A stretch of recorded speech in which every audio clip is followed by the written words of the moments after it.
Hello everyone, Chepandish, Chepudalsu Ledu Kadu guys. Hope I'm audible to all of you. And so today is 13th October 2025. Just let me, so yes, let me check, and if I'm audible, you people also confirm. And let's say the voice is somewhat lower, you can remove the earphone and hear like that. You will witness everything and you will hear me. 13th October 2025. So see, you can see, I can hear myself. So good morning. I'm audible, you people also. So good morning, Anandu. Good morning, Jivan. Good morning, Rajneesh. Good morning, Shipurna. And good morning, Prateek. Good morning, Harshini. I am loud and clear. Cool. So I've told you if the voice is somewhat lower, you can remove the earphone. The voice will be awesome, just like you people are. So today is 13th October 2025. My name is Shubham Sagar. You can connect with me on LinkedIn. Very good. And what else, guys? I will upload this particular Hindu analysis PDF by 9:30 a.m. in this particular Telegram channel, so you can join this Telegram channel as well. Fun study with Shubh. So yesterday, or that means on Saturday rather, I gave you these questions: MCQ 13, MCQ 14. MCQ 13: which of the following is the main objective of microfinance sector in India? So what is the answer, guys? Japanese compared to other days. Yes, that's what I'm saying, Jivan. So if the voice seems low, what you can do is you can just remove the earphone and just listen to it like this. Objective of microfinance sector in India. Voice is little low, right? Just give me a second. Compared to other days. Yes, that's what I'm saying, Jivan.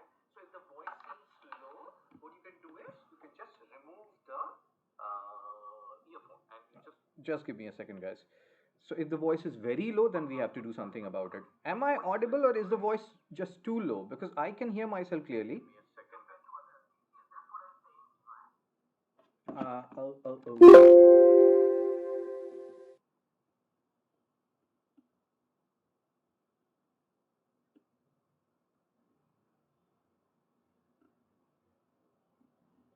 Oh. Hello, hello. So yes, sir. Am I comparatively better now? There are some issues, guys. I will not lie, but I think still we can hear ourselves. The issue is not that big or deal. Audible and voice is okay, sir. It's manageable, sir. I can understand. So yes, sir. Am I comparatively no, better? The voice is echoing now. That was better earlier. Let's remove the echo.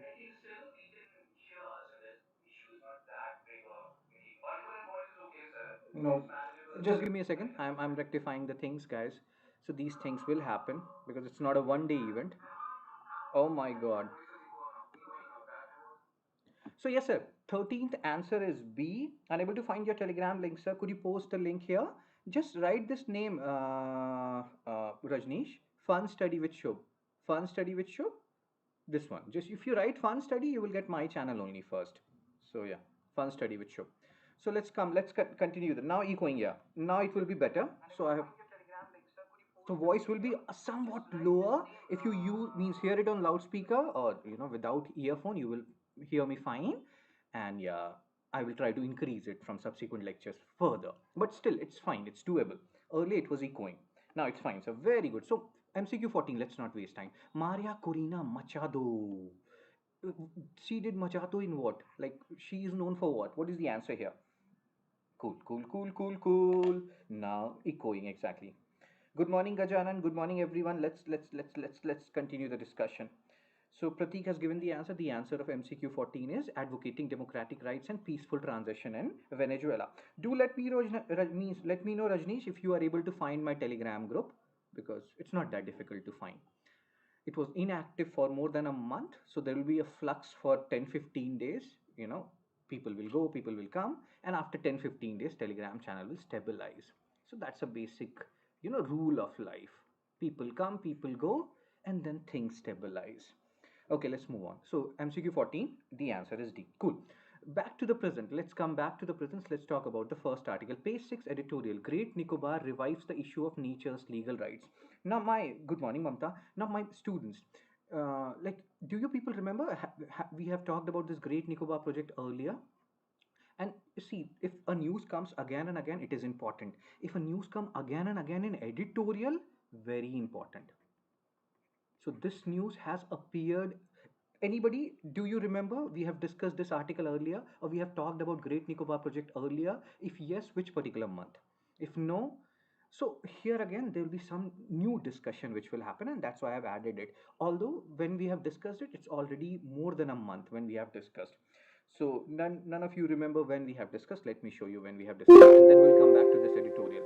So we have discussed this editorial on 23rd August.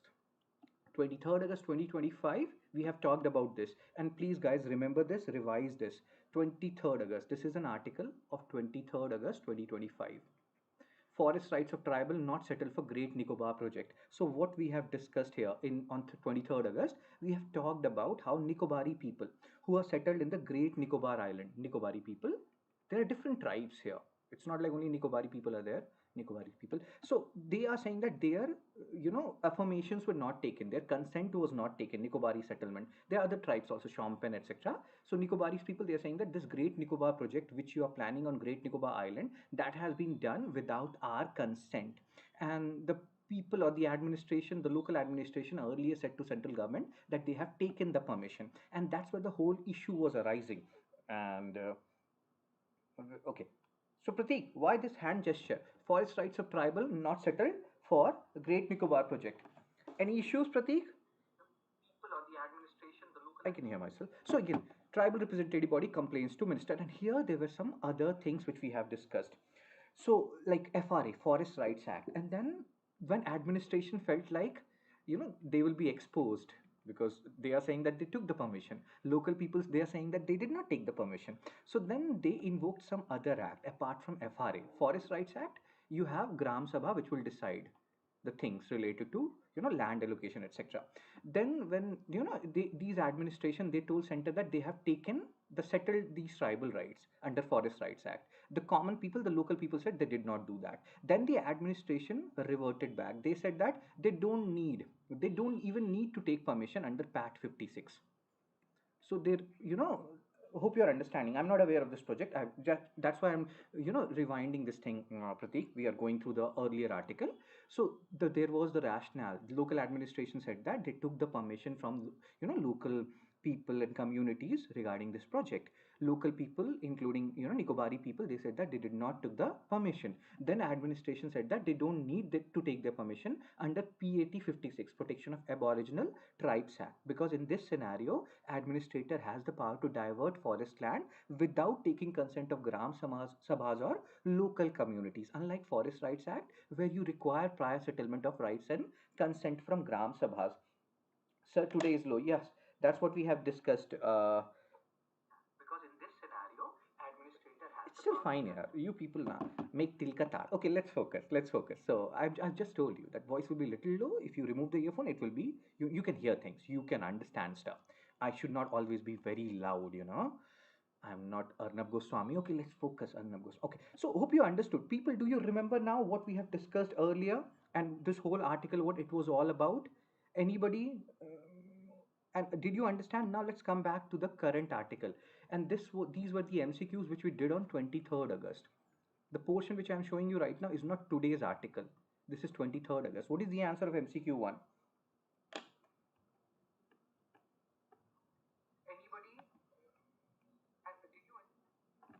Chepandis, guys, Chepandis, Protection of Aboriginal Tribes Act differs from Forest Rights Act in that what? What is the answer here?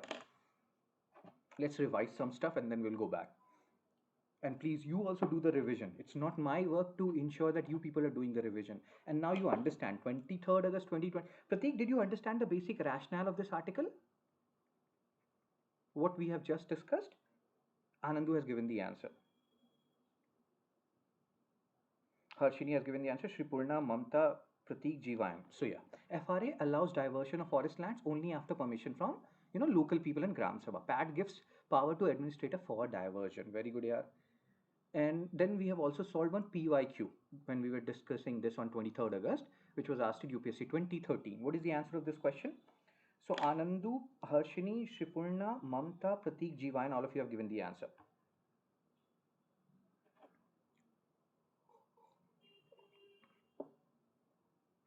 Very good.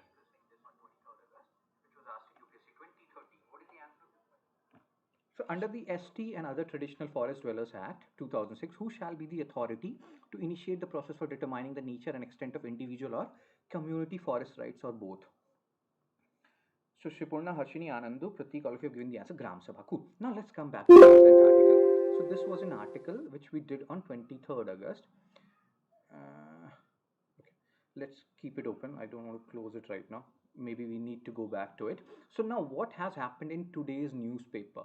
So page 6 editorial, they are talking about Niyamgiri project. They are talking about how, earlier Ganga and Yamuna, they were given the status of like, they were treated like individuals. Why can't we do the same with Great Nicobar project? Why can't we treat like, let's say, we are doing certain things which is impacting Ganga's flow or Ganga's, you know, cleanliness. So who will talk about it? Ganga itself cannot talk about it. Yamuna itself cannot talk about it. Great Nicobar itself cannot talk about it. So who will talk on their behalf?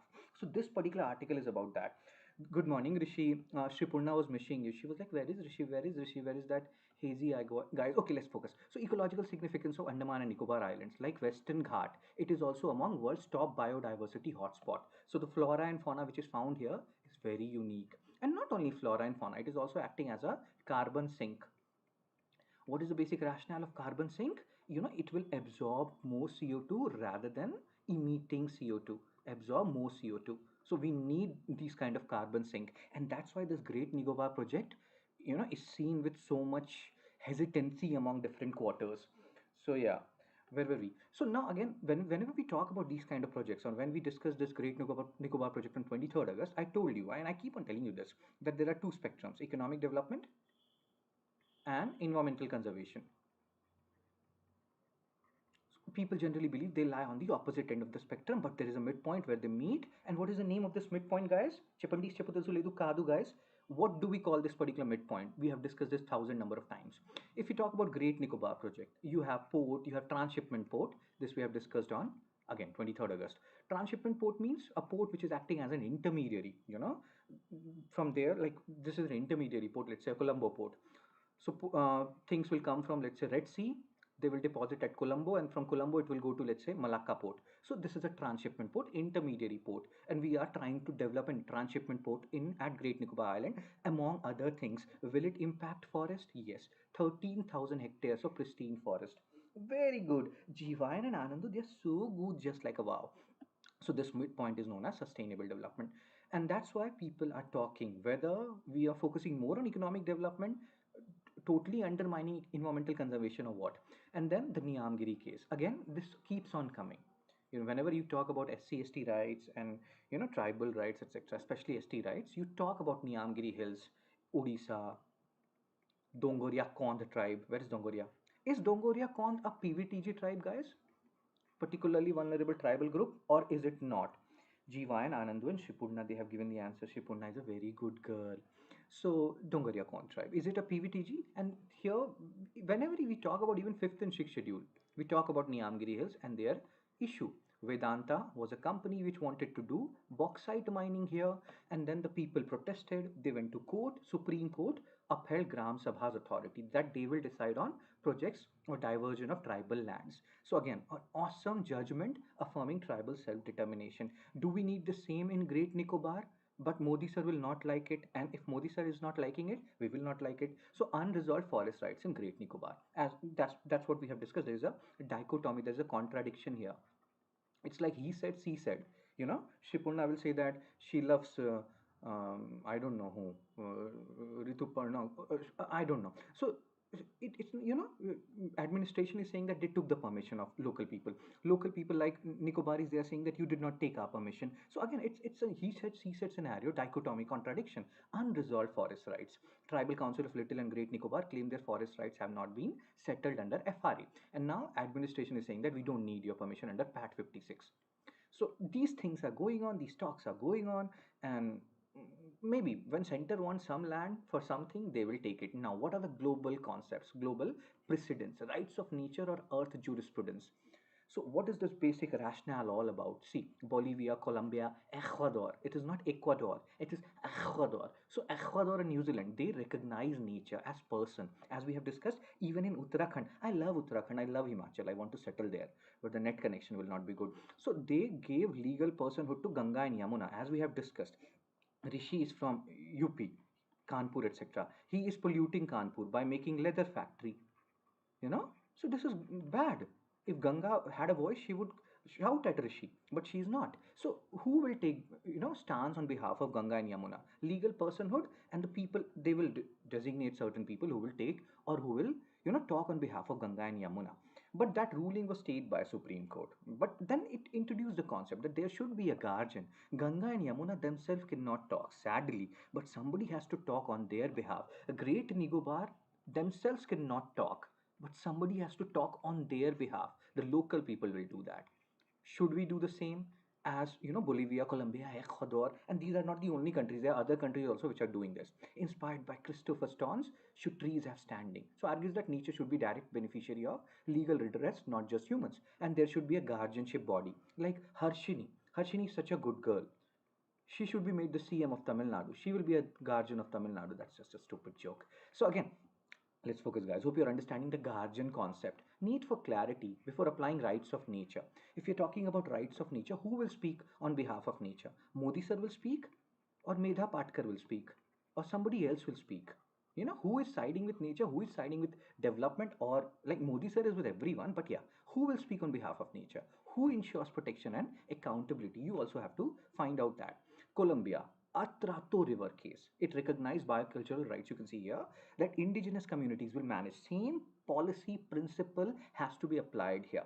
The Great Nicobar message or project reflects a recurring pattern of ecologically destructive mega projects. And here in Hindu, they have wrote in ecologically destructive mega projects as Sardar Sarovar. But I don't want to go there because this is Modi sir's pet project. Modi sir loved this project, Sardar Sarovar, and Medha Patkar was protesting against it. It seemed as a terrorist in some quarters now. I don't know. I have no opinion on this because I love my life and I want to live. So Sardar Sarovar Dam. But this is not all. We cannot always criticize Modi sir, guys. It's easier said than done. Become the PM and CM, and then you will realize how difficult it is to rule a country. There is a concept which these leaders have to fulfill, which is known as utilitarianism.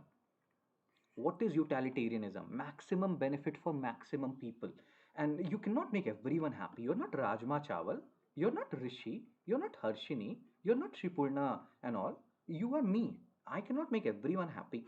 Similarly, because when I introduce paid courses, people who are like, okay, so let's focus. So you are not Rajma Chawal, nobody is Rajma Chawal. We cannot make everyone happy. So in governance, they look after this particular philosophy, utilitarianism. Maximum benefit for maximum people. Sardar Sarovar Dam was bringing that, but then it will also lead to submergence of areas. It will also lead to displacement of people, local people. So Medha Patkar is talking about that. So nobody is wrong or right here, guys. She is not a terrorist, at least I don't think so. And what I'm telling you is, but again, everybody has their own concerns they have to cater to. So hope you're understanding where we are going with this. I love your diplomatic replies, so thank you, Rajneesh. So let's focus here. Let's focus here and hope you understood. Now, if we solve a mains question related to this, critically examine the environmental and tribal concerns associated with the proposed mega development project on Great Nicobar Island. 15 marks to 50 words. If it has appeared so many times in Hindu and it will keep on appearing. It even appeared in September, but I did not cover it because we have already covered it in August. But now it's a long time back. So here again in this question, you have to talk about the intro, body, and conclusion as you always do. Do remember there is a critically part. Critically part means here if you will criticize government, you will talk about the environmental impact, displacement, and submergence and impact on 15,000 or whatever thousand hectares of land which we have seen, and the tribal concern, their consent was not taken. Gangs of Wasipur permission leni chahiye thi, permission was not taken. All these things you will talk about, but in critically examine the other aspect also you will talk about. What is the other aspect? The other aspect is the utilitarian aspect which I have discussed. Development is needed, guys. We are a third world country. It's not like you don't live in fool's paradise. Achhe has not come. We still have to see the Achhe. We're still a third world country. We are a global south country. And whatever people say, we are always topping from the bottom in almost all the indicators. And not All indicators are biased, guys. So we have to understand the reality. Development is paramount for us, but that doesn't mean we will undermine environment. But again, the utilitarianism concept you have to talk about here. So that will be the other part. Most of the people will talk about that this is bad, Modi sir is bad. No, you don't have to write Modi sir is bad and this is bad. You have to talk about the other dimension. So hope you're understanding where we are going with this. To talk about the other aspect, the utilitarianism aspect. Development is needed. We need development. We need jobs. We need power plant. We need airport. We need township. But at the same time, we also need to protect forest. So this is a very delicate scenario. And but we one thing which is very important in these kind of projects is participatory decision making. You have to bring you cannot do like you have to bring the local people together, and that is what is written here. You can have a look at this. Hope you understood how you have to approach this question and how you have to answer this question. Cheppandi chepu telusu ledu kaadu. Now let's solve this question.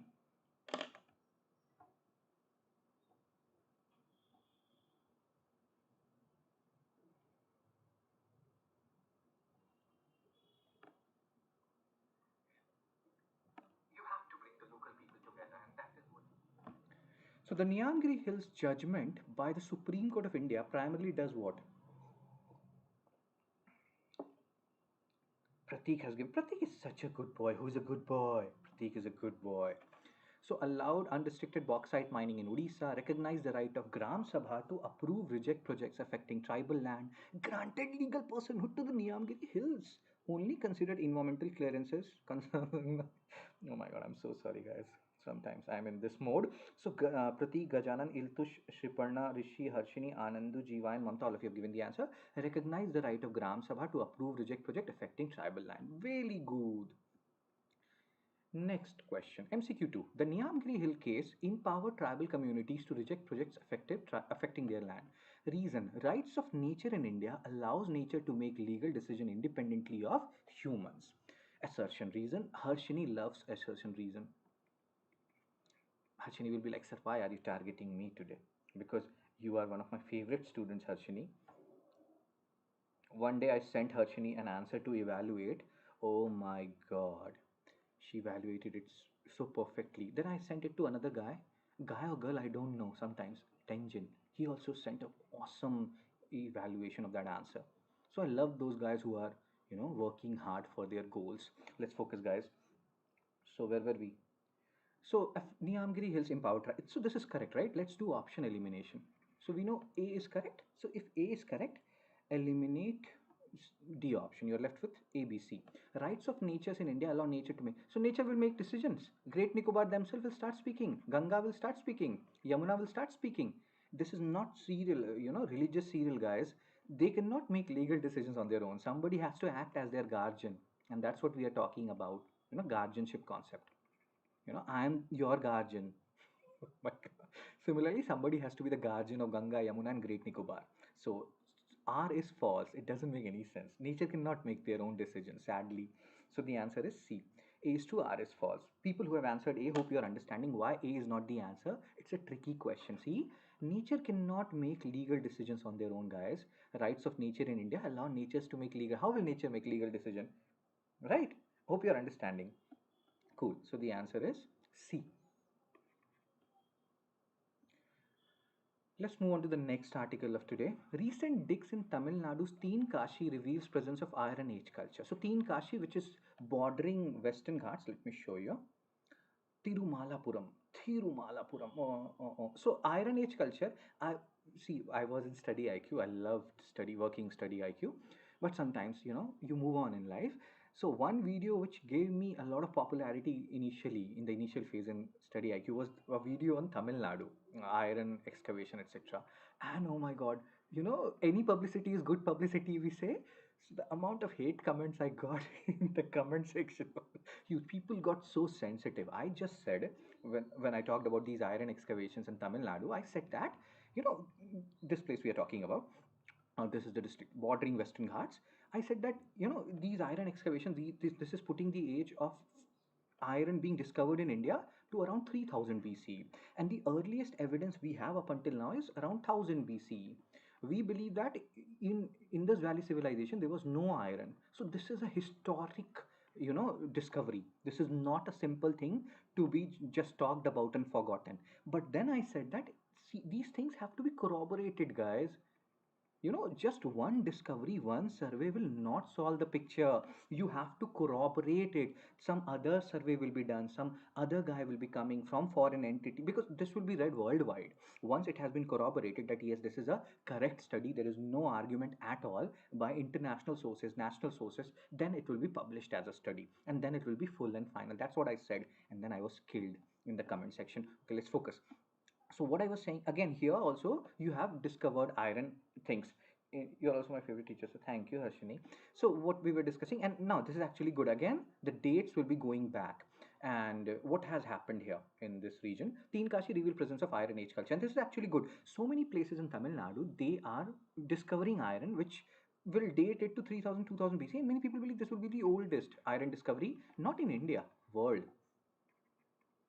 Many people, if I'm right, in Turkey you have the earliest evidence of iron, which is around 1600 BC or something. So this is the oldest iron discovery in the world, if it is further corroborated. So awesome thing for us, guys, and we love it. But we have to understand it will be corroborated, it will be verified further and further, and finally it will be published in books, and then only you will take it. Like right now, these are studies, it has to be further evaluated. So again, iron age culture in Tamil Nadu, Adi Chandraur and all, we'll talk about these places some other time. Let me show you some questions, and there are different things which has been found here. Different types of pottery. I have already told you a mnemonic for pottery. Four types, four basic types: black and red ware, orchardy colored painted grey ware, northern black polished ware. Black and red ware around 2000 BC. Always write around, guys. This is not a exact date here. Black and red ware around 2000 BC, IVC. Then you have orchardy colored pottery around 1500 BCE, early Vedic period. Then you have painted grey ware around 1000 BCE or 800 BCE, whatever, later Vedic period. And then you have northern black polished ware around 600 BC to 100 AD, around, always place safe. That is Mahajanpadas and Mauryan and further period. And I've also told you that whenever you're finding these potteries and the advanced phases, you don't forget the previous one. You're reading Stephen King, The Dead Zone and all, so it doesn't mean that you will forget ABCD. You evolve, right? You don't forget the past stuff. You are in a relationship right now with D. It doesn't mean you have forgotten your past ABC. Okay, let's focus, guys. Let's focus. So yeah. So Jivan understood, Iltush also understood. So symbolic discoveries, you can read all these things. I'm not reading. We'll solve some question. You will understand what is important. So Tirumalapuram burial site is located near what?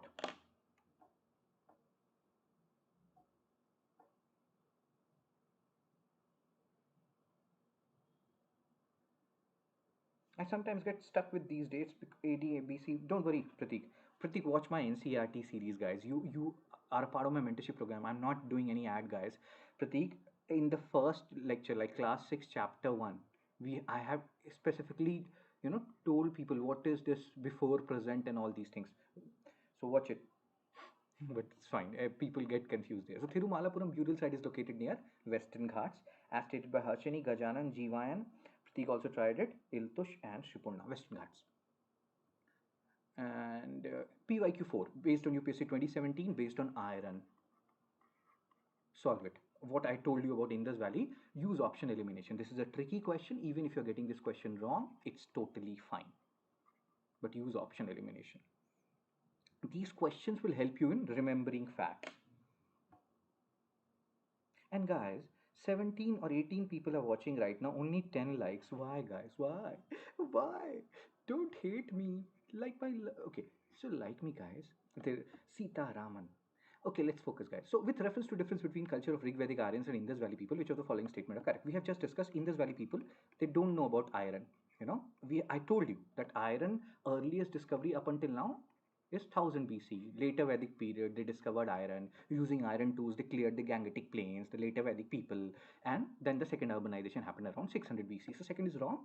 If you eliminate second, and why we are talking about this question? Because we're talking about Iron Age. We're talking about discovery of iron. So you're left with A and C, third statement. Rig Vedic Aryans domesticated horse. There is no evidence of Indus Valley people having aware of this animal. Yes, UPSC took the answer as 1 and 3. So UPSC believes that Indus Valley people, they don't know about horse. Then people are like, we found something in some places of Gujarat. No, that is donkey, or that is something else. That is not horse. UPSC doesn't believe horse being found in Indus Valley civilization. But as this madam is saying, this whole thing is debatable, guys. Horse was there in IVC or horse was not there in IVC, we don't know. We can only speculate on that. So, as madam is saying, and I agree with her, she's one of my best friends. So, yeah, C1 and 3 only. There is no evidence of horse. And if UPSC believes there is no evidence of horse, so you have to believe no horse in IVC. Because you are preparing for UPSC, I believe, most of you. So, yes, UPSC doesn't believe horse was there in Indus Valley civilization. Please remember this, guys. Very good. So who stated? Oh my God, so many people already stated it. Harshini, Pratik, Iltush, Jivayan, Rishi, Anandu. Shipanna also tried it. Mamta. Shipanna, hope you are understanding why answer is C. Because this madam is saying it's C. Okay, like, share, and subscribe, guys. Spread the word. We'll talk about these things later on. India sends minister to Egypt for Gaza summit. Gaza summit. So again, we need a peace talk, or peace talk will happen now, because this Israel and Gharshini and BP also there, Pratik, exactly. So Jivayan has gone through class 6 chapter 1. What I was saying was, I forgot. Yes. So this Gaza summit, the peace talk, Harshini, she posted a WhatsApp status that I am so happy Israel Hamas war is had ended. But this is easier said than done. This is not that easy to understand. Like, there is a complication here, we will understand. So this whole peace talk, this whole, Israel Hamas and Israel Palestine peace has been initiated by Donald Trump, who should have been given the Nobel Peace Prize, according to many people. But you will understand why this article, where we are going. So, Gaza summit will happen where? Egypt. Where in Egypt is an awesome place where it will be happening. What is that awesome place?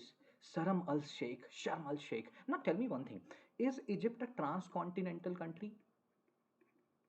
Is Egypt a transcontinental country? Yes or no? This is your Egypt. Is it a transcontinental country? Yes or no? So Sharm el Sheikh, this is a part of Egypt, and here this whole Gaza summit will happen. The peace talk will happen. Yes, sir. But as you have said, I thought horse bone was excavated in Gujarati. Yes, there is debate, but UPSC believes that horse was not there in IVC. So humanitarian permission by Israel. Cool, cool, cool, cool, cool, good guys. Yes, sir. Yes. Okay. Cool. Cool. Cool. Let's focus. So, Minister, now what has happened? There will be a Gaza summit, which will be happening in Egypt for, you know, ensuring how the peace will prevail. These peace talks have happened earlier also between Israel, Hamas, etc., but they have failed, and they want a means long-lasting peace in that region, because it has become a very big global issue, and it should be, right. So let's see. India was invited. Prime Minister Modi sir was invited, but he is not going. He declined due to short notice. Somebody else will go on behalf of Modi sir. Minister of State for External Affairs, he will be going there. Peace summit in Gaza. They can ask you where this is scheduled. This is a big event, very important event. Many people will be coming. Sharm el Sheikh, Egypt, co-hosted by Egypt and United States, which also brokered this, whole peace thing between Israel and Hamas. But the next question is Hamas coming? Next question is Israel coming? Or Israel, somebody from Israel will come, but Israel PM, is he coming? Hamas is not coming. Then who are you mediating peace with when the people or the main entities are not coming? You will understand where I'm going with this, and then we will talk about India-Egypt relationship, how important they are, how important, what is their significance, or what is the significance of India-Egypt relationship. So the purpose of summit aims to discuss and finalize a ceasefire deal between Israel and Hamas, brokered by US, Egypt, and Qatar. So these are acting as the intermediaries. Awesome. Prime Minister Modi sir was invited. He is not able to go because there was a short notice, or maybe he's going somewhere else. Or maybe he wants to stay in India for the time being. So his invitation was, again, somebody else will go, as you can see here. Or maybe you people say so much about Modi sir visiting this country, that he's not going this time. Very sad. So India-Egypt strategic partnership. Now, if we talk about this, India, Egypt, Egypt was one of the first Arab countries which recognized India after India got independence in 1947. And Egypt has been a partner of us when it comes to non-alignment. And we had a, good relationship with Egypt. But when Modi sir, he invited the Sisi sir, who was the who was the head of Egypt at that time in the Republic Day in 2023, the normal relationship changed to strategic partnership. Now, you may understand, and you have to understand these terms from international relation perspective. What is the basic rationale? Yes, it is a transcontinental country. So, give me some other example. Egypt is a transcontinental country, Asia and Africa. What are the other transcontinental countries? You have to remember these names, guys. Transcontinental countries. Okay, So now what we are discussing, what is the basic meaning of the term that India and Egypt now have a strategic partnership? See, there are some relationships which are transactional in nature. Transactional means what? You know, you give me money, I provided you service, that's it. No. But then there are some relationship which goes beyond these transactional nature.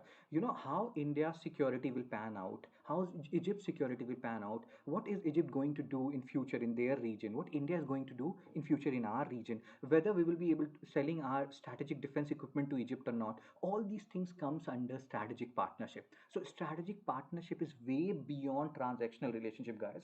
So Turkey is one transcontinental country. Is Russia a transcontinental country?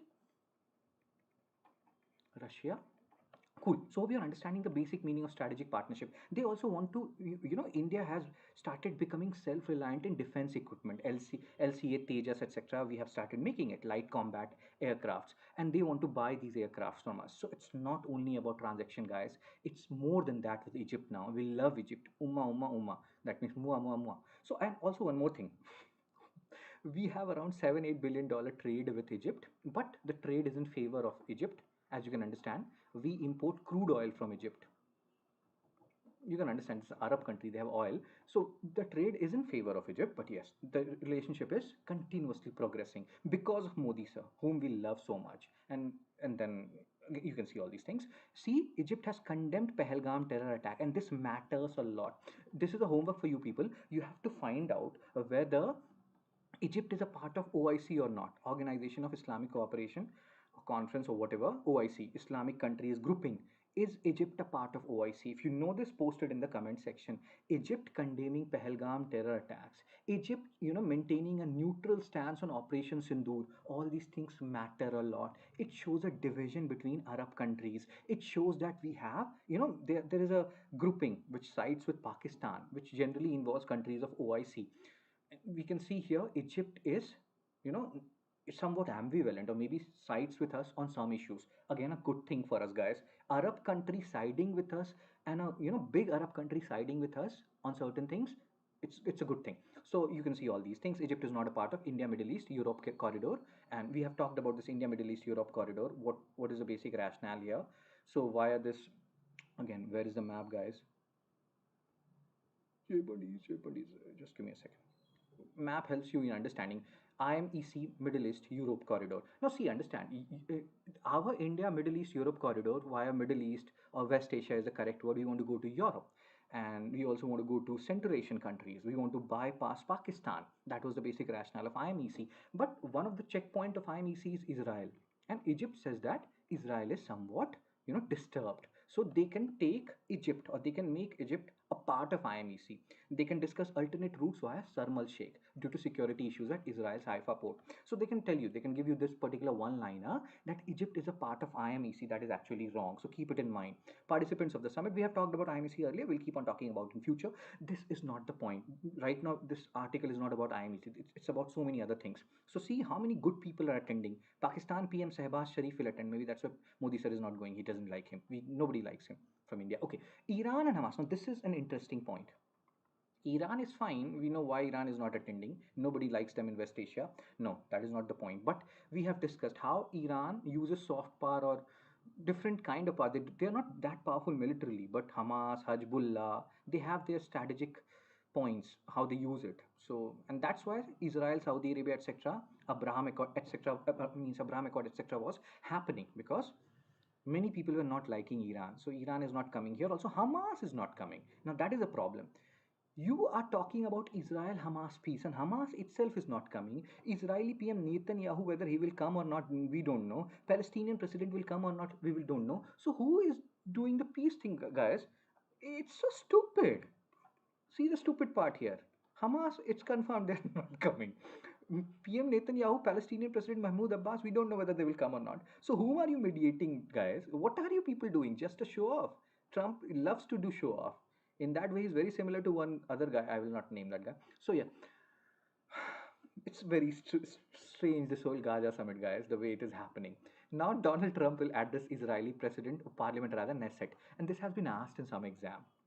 not UPSC. UPSC will not stoop that low. Again, with due respect to other exam, they have asked another exam, what is Israeli parliament called? So again, Israel is preparing to release these people. Negotiations are going on, but God knows what will happen in Gaza summit when Hamas is not coming. Israel PM or Palestinian PM and president, etc. We are not knowing whether they are coming or not.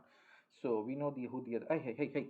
So summit objective. Egypt foreign minister described the summit as historic. Yeah, historic, and the Gaza war, etc. But yes, ideally Hamas should come. Ideally, Israeli, Netanyahu should come. Palestinian President Abbas should come. And if they are not coming, it will not be a success. I don't know. That's my stance. You people can agree to disagree. So PM Modi, and that's why maybe Modi sir is not going. These guys are not coming. What will he do to go there? And now, uh, all these sarcasm aside, guys, please understand. President Trump has played a role. In fact, he was saying that he played a role in India-Pakistan war as well. He was the mediator. Ideally, if you be neutral, if you maybe he should have been given Nobel Peace Prize. Machado, even Machado said that she was devoting her, or again, let's not go there. I take my words back. Let's focus on MCQ 5. Consider the following statement about Gaza Peace Summit 2025. Use option elimination.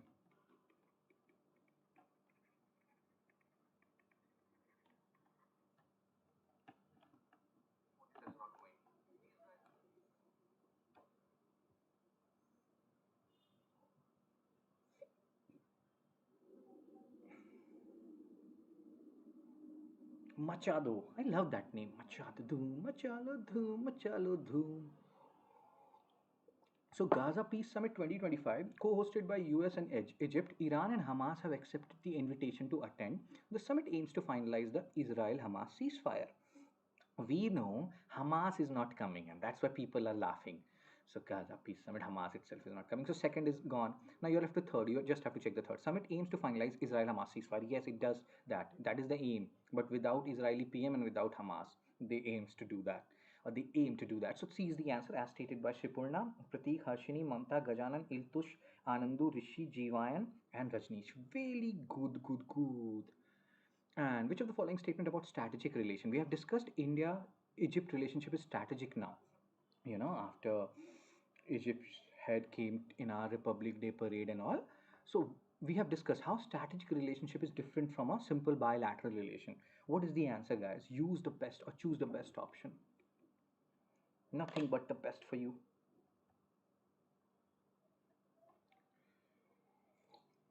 They are limited only to trade agreements. They focus on long-term national security, defense, and geopolitical interests. They're usually short-term arrangements. They exclude technological collaboration.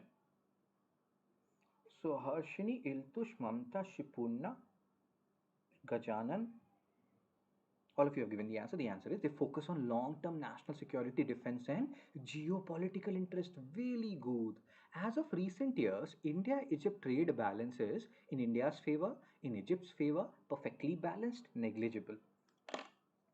So, Harshini, Iltush, Mamta, Shipurna, Gajanan, Jiva, Rishi, all of you have given the answer. You people are so good, just like a wow. So, India-Egypt trade balance, in whose favor it is?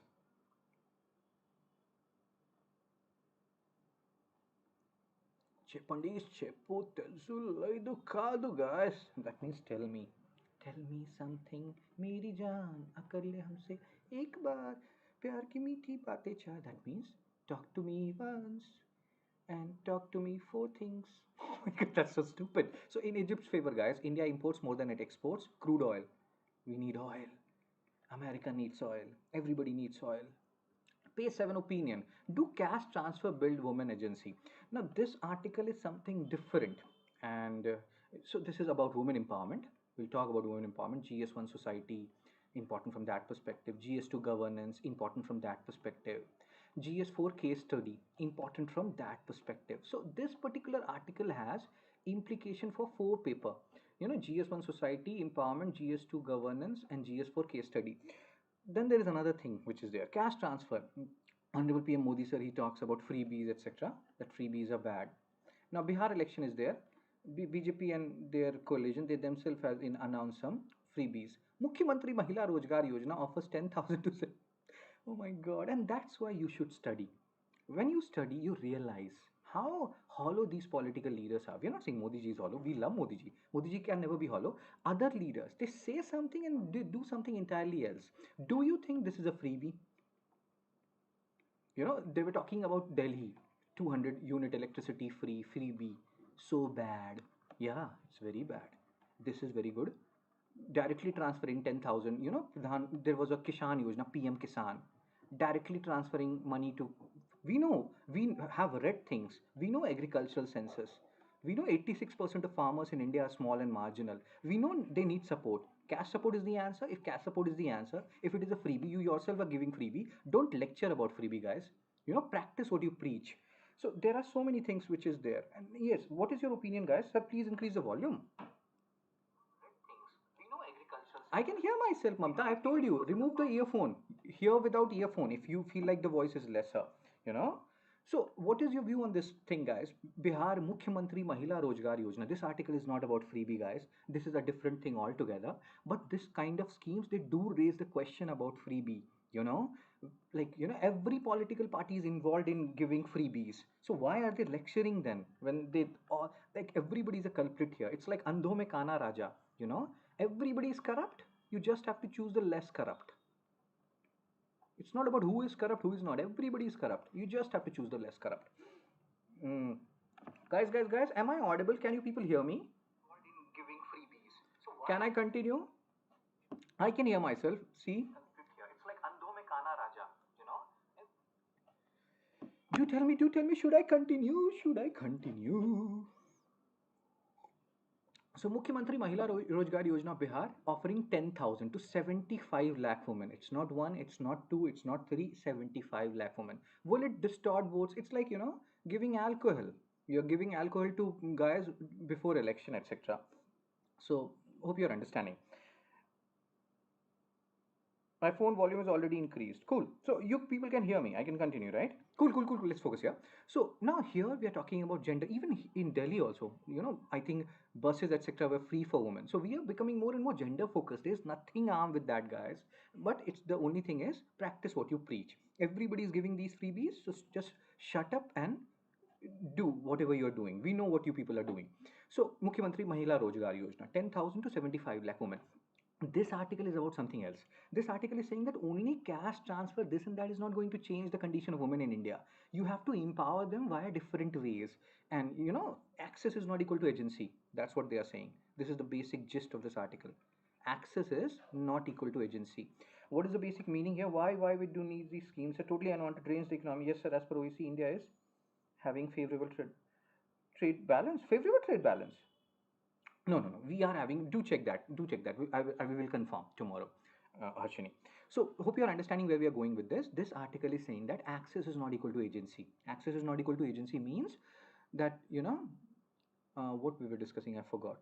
Just giving money will not do. You have to do a lot of changes in society, and we will talk about those changes. And it's not only about Bihar. It's not only about freebies. Everyone, Karnataka is doing Gru Lakshmi, West Bengal Lakshmi Bandar, Madhya Pradesh Ladli Behan Yojana, Telangana's Mahalakshmi. All these are direct benefit transfer, which is actually good. It is working on JAM, Jandhan Aadhaar Mobile, which has plugged leakages. Plugged leakages means plugged leakages means earlier they were ghost beneficiaries. The people who did not exist in reality, they were also getting the benefits. So this whole DBT is example of e-governance. It's all leaving a trail. Although people can say that we are making false Aadhaar also, but yeah, more or less the leakages have been plugged to a certain extent via Jam Trinity. All these things are good, and but the problem is financial inclusion. See the problem: 56 crore Jandhan accounts open, 55% owned by women. Awesome figure. 54% women opened their first bank account to receive government benefits. Not so awesome figure, because you should use it for doing something else also. 89% Indian women have bank account on par with developed nations. Awesome figure. So financial identity, financial inclusion. I think 1 or 2 days back, we talked about microfinance institution. We talked about Sadhan, how it aims at inclusive growth, financial inclusion.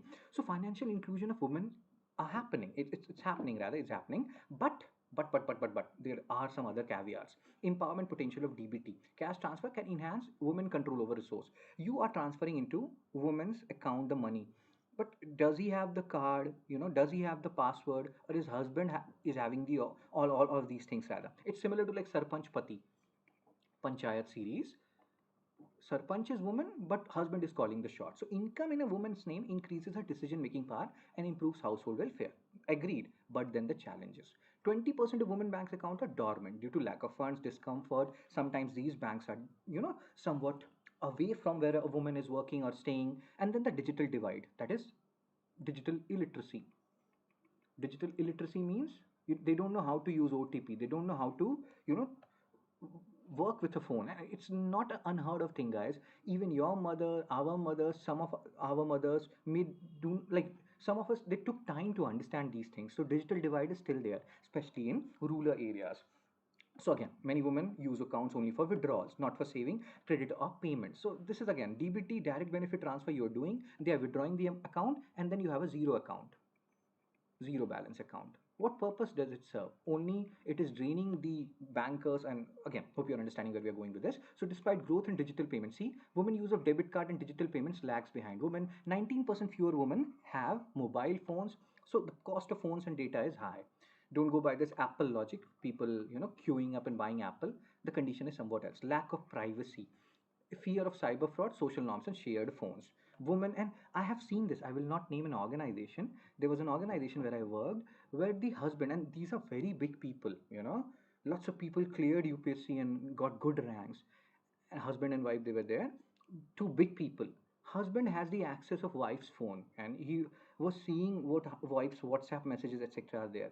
In big setups, also these things are happening. There's no privacy. You may feel like, oh my god, I love you, I will share the password, etc. But it is more than love. Sometimes it is coercion. It's not only about love. Sometimes it is coercion. Sometimes it is something else. So all these things are there, and you have to work on that. Over two-thirds of women depend on male relatives for financial transaction. Access is not equal to agency. Keep it in mind. Just having bank account, just doing direct benefit transfer is not going to change. Societal norms have to change, and they have to change for the better. So again, a bank account does not equal financial independence or empowerment. For empowerment, access agency means independent decision making. That is agency. Hope you're understanding the basic difference between these two terms. Access, you have access to bank account, but who is withdrawing money on your behalf? Your husband, your brother, your father. Key steps for real empowerment: asset ownership, land titles, uh, like I have my land. I keep on telling my mother, give joint rights. I don't, because I've never lived in that place. So divide this land between me and my sister. And she's like, no, no, your sister is in Kolkata. She will. Oh, so again, I will not divulge the information. These things can go a long way when you're providing them security rights. Strengthen the mobile pillar. Make mobile phones means cheaper, data cheaper, gender responsive financial products. Again, you can read all these things, and have more female banking agents so that women are comfortable talking to them and sharing their concern about digital literacy, illiteracy, etc., etc. So true empowerment is not only these money transfer, guys. This is not only about access. This is about changing society as a whole, which will take a lot of time. And that's why these political leaders, they go for short term measures, because they want to vote now, they want to win now. Even though Election Commission of India, okay, I will not go there. So again, you can read all these things. Hope you understood. No trust in today's generation. Even yesterday's generation also, have seen trust is missing. Let's focus. MCQ 8.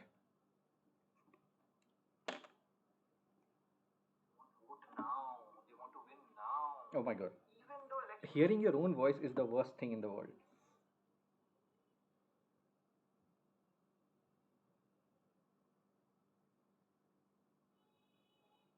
So Jam Trinity consists of what?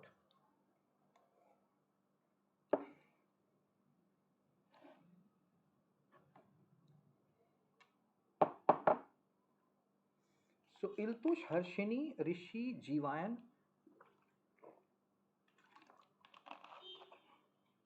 చెప్పండి చెప్పు తెలుసు లేదు కాదు guys. Iltush, Harshini, Rishi, Jivayan, Prateek, Mamta, Anandu, all of you have given the answer. Jandan, Aadhaar, mobiles. Mobile phone. Very good. MCQ 9. Which of the following are recommended measures to convert cash transfer into real financial empowerment for women? How you can attain real financial empowerment? Very good, a very important article, guys. From case study perspective, from women empowerment perspective. We have to make these leaders accountable. Don't vote for those people who are doing these cash transfer.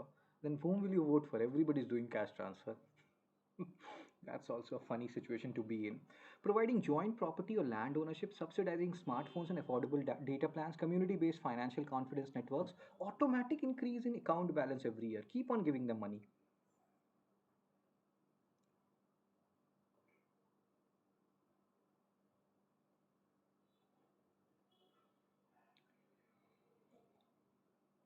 So, Jiva and Mamta, Harshini, all of you, we have just discussed joint property land ownership has to be given, guys. Why it should only belong to the guys?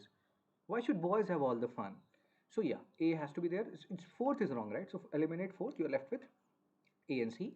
First is correct. Joint property and land ownership. Land should belong to Mamta, Jiva, and Shipurna. Iltush. Anandu, I still don't know whether Anandu is a boy or a girl. So, yeah. Next article, page 12. Natural farming gains traction in Himachal Pradesh. I love Pahadi people. So now you will read about one scheme. Prakritik Kheti Khushhal Kisan Yojana. First of all, government should start naming these schemes in English. Hindi is not a national language, guys. Hindi is an official language. UPSC has already asked a question on Rashtriya Garima Abhiyan. Who is Garima? Can you people tell me what was this PYQ all related to? Rashtriya Garima Abhiyan. Associated with what? Is it the name of my crush, Garima Mishra? I was in Kota. I used to study in a organization. Bansal classes in our time was very good. So there was a girl. Her name was Garima Mishra. She was one of my first crush. So Rashtriya Garima Abhiyan reminds me of Garima Mishra. So what is the scheme? PYQ guys, be serious. Don't talk about your crushes here. So this is associated with what? Similarly, people who don't know Hindi much, Prakritik Kheti, Khushhal Kisan Yojana, how will they understand what is this Prakritik Kheti? This is natural farming.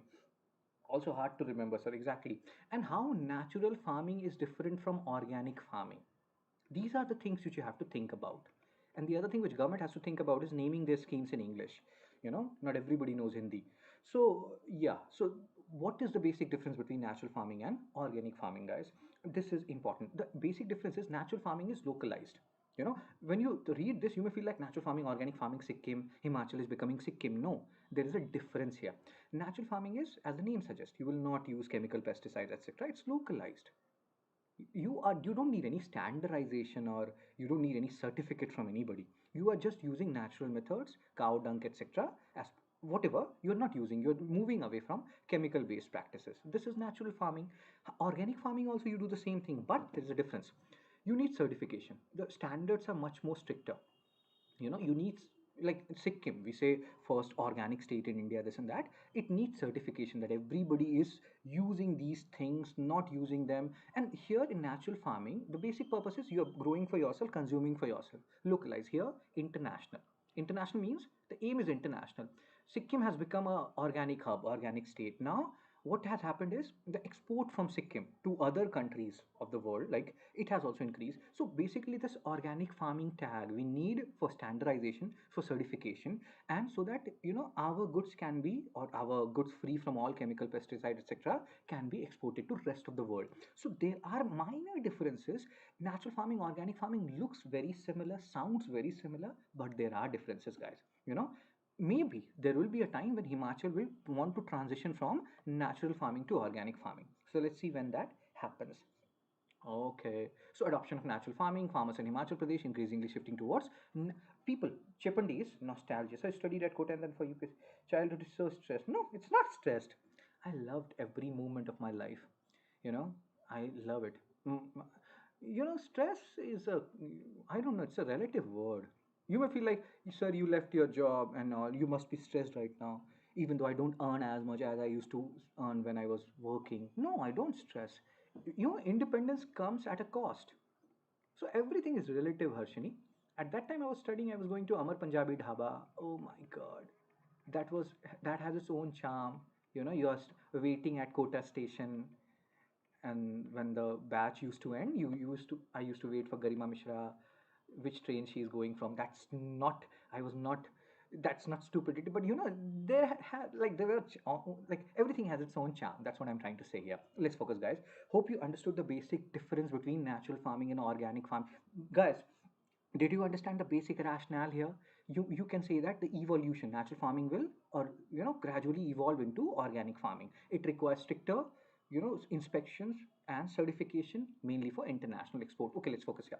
So case example, Sunil Kumar, he is doing all these things. Means he's doing, making or procuring, he's producing turmeric via natural farming methods, and now he is selling it at a larger price, because people know there is no side effect, there is no health effect or impact rather. So Prakratik Kheti Kushal Kisan Yojana associated with Himachal Pradesh. I asked you about Rashtriya Garima Abhiyan, and nobody told me anything. What is Rashtriya Garima Abhiyan? That is related to manual scavengers, guys. Revise it. Rashtriya Garima Abhiyan, manual scavengers for their rehabilitation. Okay, so Prakratik Kheti Kushal Yojana launched in Himachal Pradesh, promoting non-chemical farming, natural farming. Maybe one day they will shift to organic farming. Again, they have given some example, MSPs, etc. for naturally grown produce, blah blah blah. And you can see all these things. Sukhvinder Singh Sukhu, he has emphasized that this is sustainable in one, blah blah blah. I'm not reading all these things. You read it in your free time. Let's focus on certain questions. Prakratik Kheti Khushhal Yojana is primarily aimed at what? Kota and then UPSC, not Rajneesh. Kota, then I did not study there. Then I went to NIT. Then I went to Samsung. Then I went for UPSC preparation. Then I went for teaching. I loved it. I love to teach, guys. I think I'm made for this. I think this, people feel like, what are they born for? What is the basic purpose of theirs in life? I have realized teaching. I'm also writing a book from last 11 years, which is known as Nine Encounters with So-Called Love. I've already written it, guys, but I'm not getting the time to publish it. If you people have any knowledge about how can I get my book published, do you have my number? Do tell me. I don't want to self-publish it. I want to send it to people. If you have any contacts related to how can I publish this book, Nine Encounters with So-Called Love, it's an awesome book, guys. Not because I have written it. Your books have chapters. My book has encounter one, encounter two, like that.